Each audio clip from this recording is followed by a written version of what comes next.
What's up, everybody? Milan here. I'm just showing you in hyperlapse what it looks like to assemble this chair I got off of Amazon. I think it ended up being 109 for me landed, but in this picture it says 129. I guess the price fluctuates, but if you look below in the description, I'll put a link. So just click on it. It'll take you right to the spot on Amazon.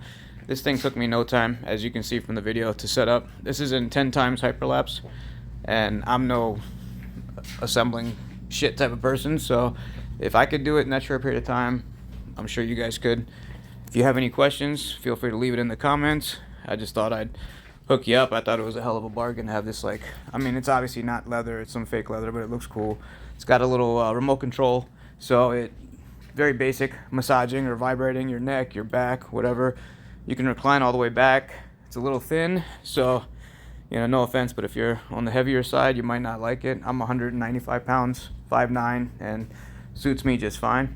But yeah, it came right away. I ordered it. I got it by, I believe, FedEx. It came in this decent sized box. But anyway, here's the finished product right here. I just got a couple pictures. Sorry the office is a little bit messy, but there it is. Here's it with it reclined a little bit. And here's the remote control of what the thing looks like. You can pause, zoom in. Thanks for watching. Look in the link description below.